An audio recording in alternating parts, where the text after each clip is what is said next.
Thank you. And by the way, one of the things that I hope we all keep in mind, right, our neighbor to the east, we have a huge rural area, having been all the way down to Baca County, which is, 4 hours down there.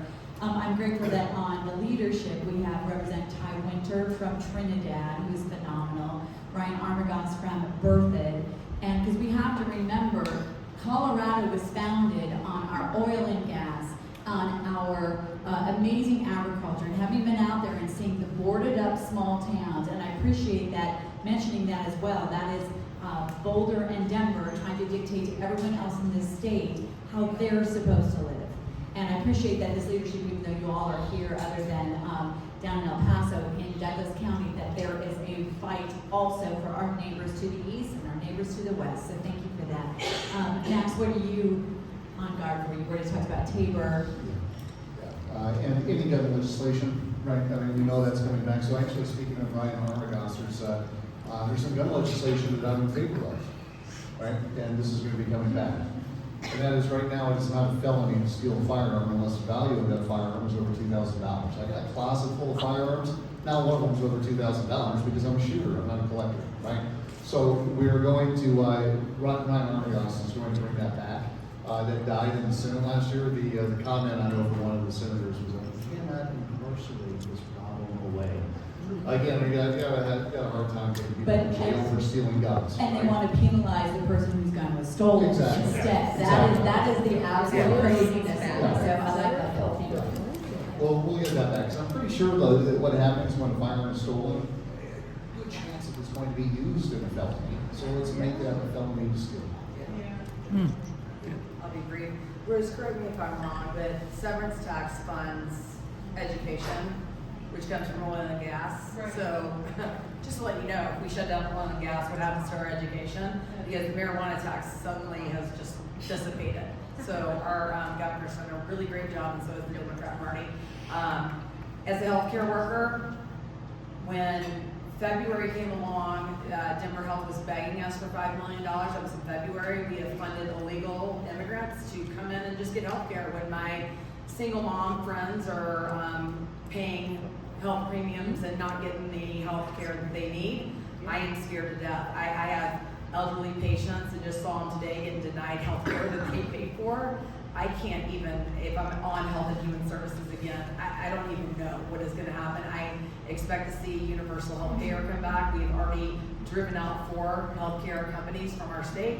I just met with Cigna, Kaiser, Blue Cross Blue Shield, United, one other that I'm missing, and Division of Insurance, I think, are trying to force them out of our state so that they can force universal health care. I think Colorado wants to be the first state to have that, and we are all going to be screwed. And I am scared to death. I know Kyle Brown is going to force them to pay for mental health.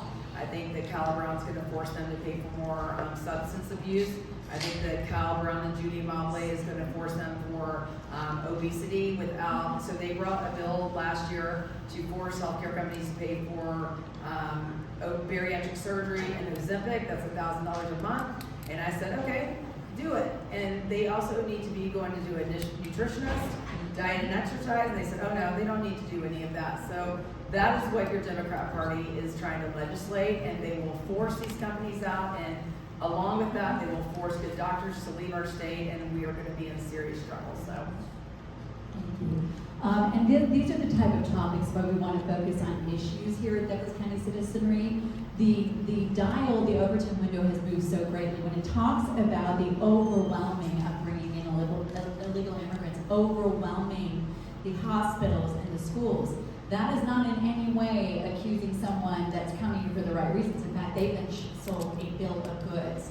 But even our neighbors in Denver are understanding there's only so much absorption that can happen before citizens start, really suffering. So I think that's something where we can help move the needle in conversations. I want to make sure we get to open up to questions. So I've got one more down the line that I want to ask folks, and then we're going to open up for questions here. Here's my question. When I was on the radio, I always just say, go down and testify, make a phone call, write a letter. So my question for each of you is, number one, does that make a difference? And how can the citizens here support you when these significant fights happen? We understand many of us here have been waiting 12 hours to testify down under the dome, and it's not easy, but it does make a difference, so these folks are not standing alone. So, what can we do to support you? And we'll also let you all know here when there is something of such significance that we need to mobilize. But let's just tell us what we can do to help. And I'll be brief. First, pray. I know we would all say that. The Capitol, if you've ever been up there, is one of the most dark places I have ever been. And the stuff that happens in such a beautiful building is disastrous sometimes. And so your prayers are felt, and we really appreciate it. And so I want to start there. Second, all of that, the writing of letters, the being on Zoom. Sometimes, and I know we saw this a lot our first session, where the Democrats, they didn't want to give full hearings, and they'd be like, well, how many people are for this and how many people are against it, and actually count the people in the room. So if you think your voice doesn't matter, it does. And kind of proving that the Stephanie B. Hill race will be won by 7 votes. So if we talk to 7 less people, make 7 less phone calls, knocked on 7 less doors, we would still be in the super minority. So if you think your voice doesn't count or is not heard, it is not true. Find every single way you can to participate. Thank you. And I'm gonna piggyback off of what Rosa was talking about. It is really important for your voice to be heard, especially in committee. That's when we need you the most, because that is the citizens' forum. What we have experienced is really, really crappy. Is the Democrats play games with scheduling the committee hearings. If they know it's a very contentious issue, and they know, they will push that committee back till, so maybe it starts, maybe the committee convenes at like 4 o'clock in the afternoon or 3 o'clock in the afternoon. And they just try to wear you out. Yeah. Well, we're Republicans, right? They can't wear us out. We will not give up. And they have seen that from us, from the Mighty 19 over the last 2 years, that we never, ever give up. And that's because we know we're standing for you. So, we need you to hang in there with us, and if you can't be down at the Capitol to testify, get on Zoom. Sometimes emails work, but only if it's like a personal email. The form emails, they're the worst, sorry. For those of you who have sent us form emails, they just really, we get thousands and thousands of them. And it's just one more, right? But if it is a personal email where you are writing from your heart, that matters. It really does. So that's a great form of communication. The phone calls are more effective if you can get through. If you get But in person. Okay, go ahead. So in committees, you've heard already stated, that's where the most bang for the buck comes out of. So there's 2 things you need to do to go on record. Submit it written, and then come down and testify orally so it goes on record. If you're a business owner, we get it. You want us to be in your business making money. But if whatever that piece of legislation is fighting against, you're going to lose a whole lot more. So you need to find a way to come down to the Capitol and sign up and fight. There was one particular bill we heard, BDS, that was brought by Elizabeth Epps, and there was approximately 200 witnesses. Pretty evenly divided, another 400 against, and we sat there in committee and finance till it was midnight or a little bit later. We ultimately killed the bill. This is one of the few bills we killed, but we killed it because you had so many people testifying in person about how horrible the legislation was, and their stories over and over. And that does make a difference. So you absolutely need to do that. Get on record, both written, and come down and testify in person. And to make her point, when we were arguing on one, I don't even know what the bill was, on the House floor, sitting behind me, where I was sitting, sat Bob Marshall and Chad, what's Chad's? Clifford. And Clifford, he's an appointee, got in by vacancy committee up in the Green Military. He goes, don't these guys ever stop? And Marshall just calmly turns and goes, no, they never quit. I busted out laughing because I could hear them. And then was like, well, why are you laughing? But that's how it goes. So thank you for supporting. I think Minority Leader, you nailed it, right? I mean, 7 votes. 7 votes. So if you think that your activism and your involvement does not make a difference, I think again, that's really what it comes down to. I think that's the fundamental difference, really, between Republicans. One of the fundamental differences between Republicans and Democrats is that the Democrats are there to make policy for the sake of policy. It's not we the people, it's policy. Yeah, again, they're all trying to rush to make policy and try to one-up each other. They don't care what their constituents think about this stuff, right? We do. We care about that.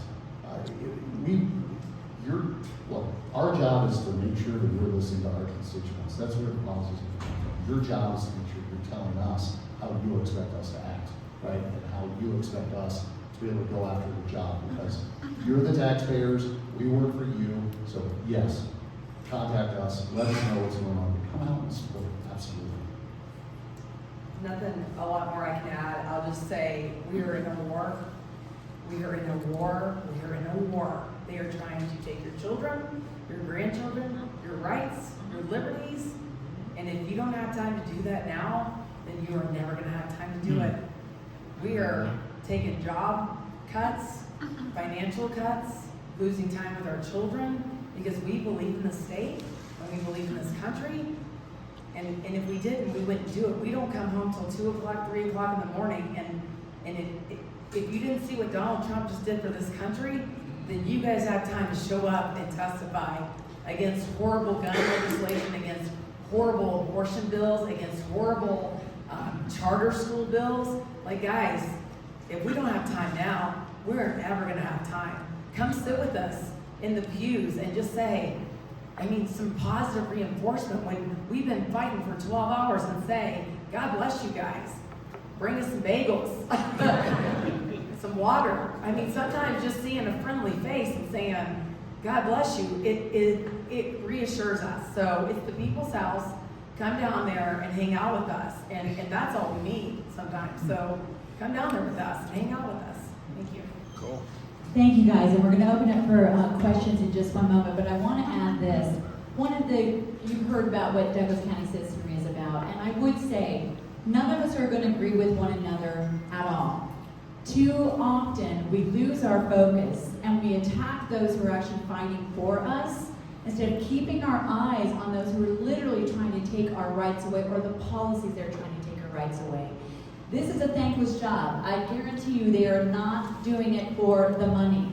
They're not doing it for the jollies or how happy it makes them feel. And I do agree what was said here. If we're not 24/7 citizens, which I think everyone here is, and we can encourage others to be, they can't do it alone, and we have to support them. And I do think, let's encourage, and by the way, let's give every single person here a huge round of applause because they are doing a thankless job.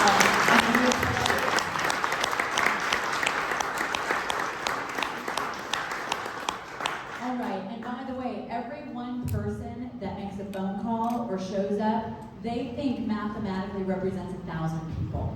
So when you go, you represent 1,000 people, and we'll have parties. I had a party at 12:30 in the morning with Denise Sturks a few years ago under the job. So we'll make that happen, and we will be there to support you. Now let's open it up for questions. Yes, Joy. Yeah, I think all of us here would really like to nail Jennifer's role. Wait, nail? Yeah. Like, Clarify. either have Clarify. her Get rid of her. resign or drive her out of office with criminal,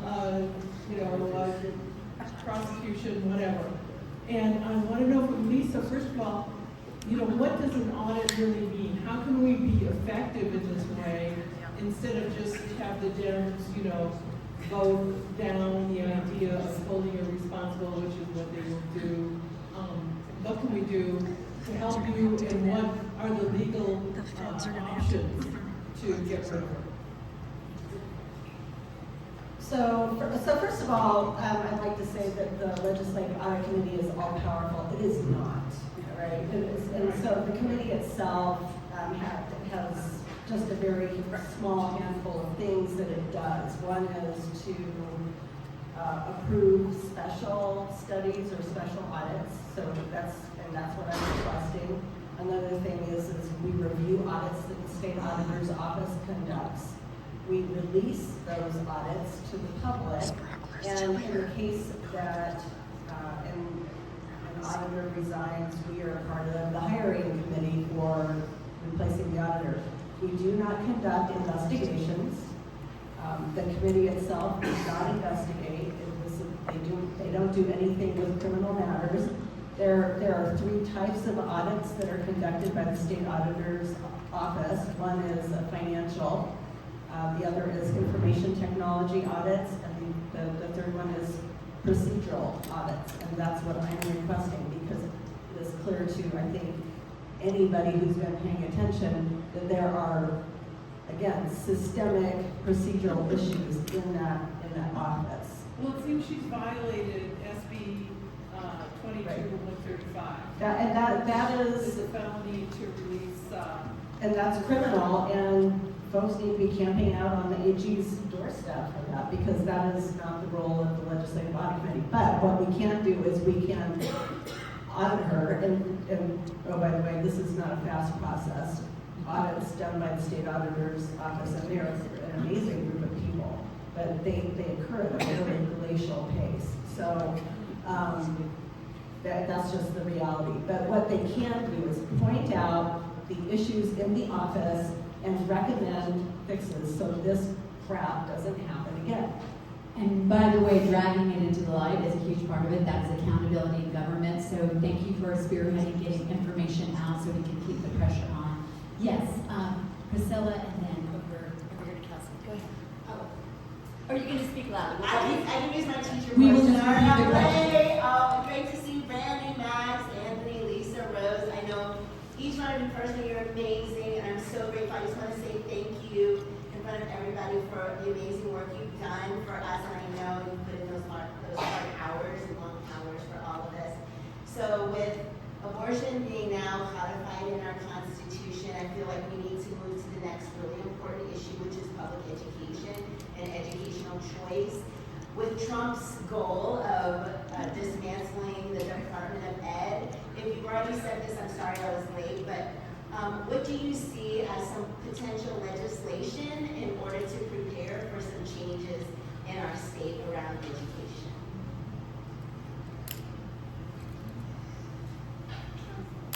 You're all pointing at me because I sit on the education committee. As I said earlier, the financial literacy is a piece of legislation I'm running. Last session, we passed the workforce development legislation in education, and what it will do is it's a requirement that there's reported that says you go through school, you graduate, you go out to trade school, 4-year, military, apprenticeship, don't care, but do you go into something and you get a job and you are producing an income and you're paying your way. So that will then give us the feedback of what we could look at to alter requirements. I was talking with Kristen earlier, so we're going to be working back and forth on how are things, what do they need us to do to support their program, and what can they then send our way that we can look at legislation. But the biggest piece is if we get that reporting back, we can hold their feet to the fire. As you heard commented earlier on charter schools, this is going to show the glaring disparity, if you will, between, and charter schools are public schools, so some, they might say, well, they're not public schools. Yes, they are, and then you have private schools and parochial schools and other things, but if we could show, here's the success of charter schools, here's the success of other forms of education, homeschooling, and here's the dismal failures in public schools, in particular DPS, where you've got only something like 30% of people who can read and do math at grade level. We can then go back, your funding stream is tied to your education goals, change your education goals. And that's what we're going to be looking into. And we're going to be having in the New Year's, we were saying, with some of our State Board of Education members, a panel on education. I've been traveling around doing a lot of work nationally on school choice. There's some exciting things happening. And the more that is done at the national level to bring it back to the state, the more Colorado can change and catch up with other states that are doing amazing things. So we will be talking about that as well. Okay, we had Kelsey. I'm hearing on the radio that all this Trump's rounding up all the illegals, that the sanctuary states and sanctuary cities are really digging in and getting prepared to not let this happen. I don't have any clue. Did Brockler leave? Yeah, I think he left. I'm just wondering, I don't know how you guys can protect us from that, but it sounds like we could really have a real conflict going on in our state with the Democrats keeping the feds out from getting, I don't know, have you got anything to say about that? I'll take a stab at it, Kelsey. Okay, 43 to 22. So just want to make sure we all remember the numbers. Lots of grace for everyone up here, 43 to 22. Yes. Is the number. So I'm going to attack it from less of a legislative perspective, but how many times have we heard, and especially in our education folks, if you don't do what the federal government says, they're going to pull funding? If I was in the Trump administration, which I have zero desire to be, so just take these words for what they are, but if I was, I would start tying some federal funds to it, and I'm pretty sure there's some Democrats, I don't care what state you live in, that'll start rolling that back. So that's what I would do if I was in charge. I'm not in charge, but if I was, that's what I would do. And one other thing is there's a lot that can be done on the county level. As we've seen here, our commissioners have made this a non-sanctuary county, and there are counties on the Eastern Plains that if you drop off or try to drop off a bus of illegal immigrants, because Denver's trying to export their issue, they will fine the bus driver $1,000 for every single person they drop off. There will not be a bus driver that will be willing to do that. So there's creative ways to do it. Some of it is at the state legislative level, some of it is at our county level, some of it is going to be at the national level. So there's going to be a multi-pronged address of that issue. Jeanette, you had a question. Yes, I don't know if any of you are involved in energy issues, but I keep hearing in the states surrounding us that they're doing pilot projects on small nuclear reactors. I've heard in the past, we've tried to bring it up in Colorado and the Democrats shoot it down. And then I keep hearing about our energy supply. We're going into wind and solar. Our baseload power supply is going away as we shut this down and we shut that down. We could end up in a bad situation like Texas had when they had the big cold spell because we won't have enough baseload power. Do we expect anything possible at all with small nuclear reactors? Okay, two things. One, Chris Wright, Liberty Yes. Energy, right here in Colorado, is doing energy necessary that cannot be better for our country and our state. Ty Winter ran a bill, bipartisan bill, to study the impacts of small modular nuclear, amongst other things. I run a coal-impacted community group in Northwest Colorado where we've been looking at that, and then I'm working with Pueblo as well on their small nuclear reactors for that power plant, and Excel seems to be on board. So I think that there's a lot of community education that needs to happen, but Chris Wright would be able to really help us be that avenue for action making that happen in Colorado. So I will say I am incredibly excited about that, natural gas exports, which I worked on as a county commissioner. I think there's a lot of opportunities that are going to open up in Colorado with that one singular appointment. So we're super fortunate. And if you don't know, Chris Wright is with Liberty Energy here. I serve on the board with his wife. They are good people, as well as the fact that he's one of the most brilliant people in the energy sector, both for traditional energy as well as these other alternatives, even with nuclear and other options. So it will hopefully trickle down. We like the trickle down effect. Yes, we're probably going to take two more questions because then we want to wind it up, and then your wonderful representatives are here representing you. So yes, John. You mentioned potential repeal of previous legislation. My soapbox is the Constitution, the Bill of Rights, and in particular the Second Amendment, which I'm passionate about. There have been bills passed clearly in Colorado by the majority that directly, blatantly infringe on my constitutional rights to keep and bear arms. Who's going to fight those fights? I know Rocky Mountain gun owners and the NRA are fighting that battle, but it seems to me it's going to take a team effort to do that. Is there any hope? Is it worth doing? What do you think? So on to that point, as you know, the ballot measure passed. There's now a 6.5% excise tax. Anything related to weapons, ammo, parts, all of it, lock, stock, and barrel, literally. To answer your question, most likely the court system from the legislation, as was pointed out, we have 22. They got 43. So nothing's going to happen in the legislature. That, I mean, we can't repeal anything with those numbers. Will those things go to court? Yes. Are there multiple lawsuits filed in multiple states? Yes. What is interesting is I would expect this to be a test case because we're the first state that's ever done it. And every time you do something first, you know that every attorney and their brother and sister is going to be going, ooh, I want to try that case. Because it'll be an interesting challenge. So we'll see how it goes to the 10th Circuit and maybe ultimately to the Supreme Court. And I would say that we have a Supreme Court, we have a check and balance system that has proven to be favorable towards our rights, including the Second Amendment. I have to say I've led 2 rallies now from the Supreme Court steps as the arguments have been being argued for Alliance Defending Freedom. Both times it was a Colorado representative coming out arguing on the wrong side of the issue. But all that means is the unconstitutional laws that get pushed here in Colorado do not pass the muster. And I do believe this and many other things will be going to the higher courts. So we've got a great team here that's going to do what they can to stop the worst of the worst. We're going to go and support them the way that we can. And then we're going to fight it on every level of government, including our court system. Because we do have a constitutionally minded majority in the Supreme Court, which is excellent. One more question, Sarah, and then we're going to open it up. Oh, sorry. Yeah, I'm so sorry. Can I just add to that what's extremely frustrating about that amendment that just passed? We give PR bonds to people like domestic violence offenders. We give them personal recognizance bonds, and then we let people bond out, so we don't give bonds to violent offenders, but we're gonna give tax increases to people that buy guns. And that's what's so messed up in Colorado, is that we end up paying for victims, that we don't create those victims, but the violent offenders get off without paying any bonds, and they get off with PR bonds, and then the Democrats make us pay the consequences of those.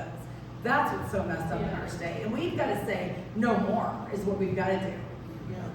And Alliance Defending Freedom, yes, let's give that fighting spirit a big